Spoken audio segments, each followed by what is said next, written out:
Hi, y'all. My name is Mia Zarnicki, and the training you'll be receiving from me is about mothers and maternity leave.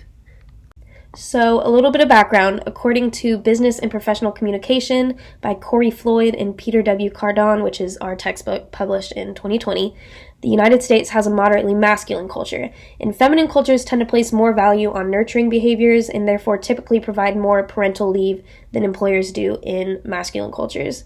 Now, with this being said, there are about 23.5 million working moms in the United States, which is nearly 1/3 of all employed women.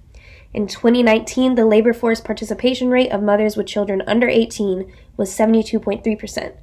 For single, widowed, or divorced mothers, the rate was 77.6%, and this is according to the Bureau of Labor Statistics. Now, 41% of all workers in the United States are parents, and single mothers in the workforce have increased by 4% in recent years. But if we compare our country to others, we see that according to an article titled Maternity Leave, U.S. Policy is Worst on the List of the World's Richest Countries in The Guardian, written by Miranda Bryant in 2020, the U.S. is the only OECD country without a national statutory paid maternity, paternity, or parental leave. The Family and Medical Leave Act enables some employees to take up to 12 weeks unpaid maternity leave, but only 60% of workers are eligible.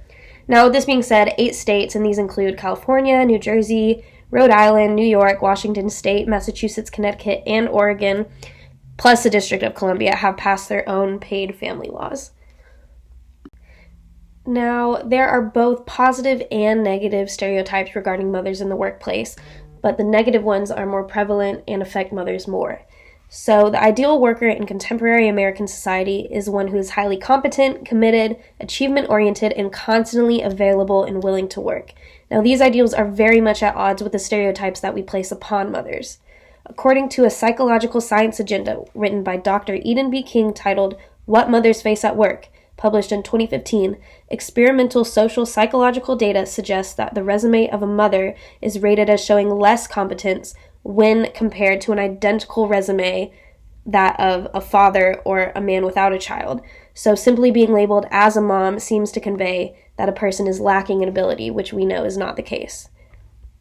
In 2 different experiments, women encountered more subtle discrimination in the form of rudeness, hostility, decreased eye contact, and attempts to cut off the interaction when they appeared to be pregnant while applying for jobs. Now, these same women took off the pregnancy prosthetics and applied for the same jobs and were accepted and received much more warmly and successfully in getting these jobs. But on a more positive side, there is a stereotype that mothers are more caring and more nurturing. So, how does this information help us in the workplace? If you want to produce a positive environment for these mothers, here's what you should consider doing. First off, the mother should never have to conceal her pregnancy in order to receive fair treatment. So, we must work to fight our own biases and the judgments we make subconsciously in regards to mothers. As a supervisor, boss, or colleague, you have the opportunity to be a strong ally in the workplace.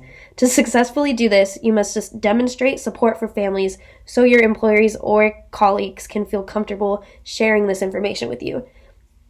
For example, pregnant women felt more comfortable revealing their pregnancies to supervisors who had demonstrated support for families. And it's important to note that this demonstration of support actually needed to come before the pregnancy disclosure.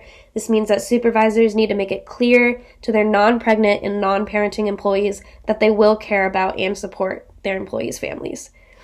Another way you can support mothers is to provide adequate pumping spaces, encourage community in the workplace, update parental leave policy if it is unaccommodating, and have a good plan to reintegrate new mothers back into your company seamlessly upon return. Now, moving on to workplace communications, mothers are very good at providing feedback as they are typically empathetic and good listeners and communicators. Now, just a little disclaimer, obviously not all mothers are the same. Everyone should be received and treated differently because every person is different, but this is just general information. So, with that in mind, they are also great at picking up nonverbal cues in messages because as mothers, they have ample practice decoding these nonverbal messages. So when their child is in a stage where they cannot yet speak, a mother has to decode the message to make sure the child is getting what they need, and obviously these are nonverbal messages. Mothers also have many interpersonal skills, including natural leadership, they're more empathetic, and they have attention to detail. According to a recent survey, 91% of working Americans said that mothers bring unique skills like communication, multitasking, and remaining calm under fire that other people cannot. Women and mothers are also good team members, as on average they have greater social skills and greater social awareness. Now, while there aren't many issues communicating laterally or with subordinates, some women have a hard time communicating transparently with superiors about their pregnancies in fear that they will be discriminated against. As for workplace customs, sometimes mothers will celebrate Mother's Day in the office, but there are mothers everywhere and they just celebrate the general office holidays that everyone else does. In conclusion, it is best to communicate clearly and openly with mothers and work really hard to create an environment where these mothers feel comfortable communicating honestly and openly with you. It is extremely important not to let our biases and stereotypes underestimate the abilities of employees that are mothers. They are good with decoding nonverbal messages and are excellent team members due to general high social awareness. And some women are afraid to communicate with superiors about pregnancy with that fear of being discriminated against in mind. But there are ways to combat this, as I discussed. There are less issues with lateral communication and communicating with subordinates. So I hope y'all were able to learn more about communicating with mothers. Thank y'all so much for listening to my training.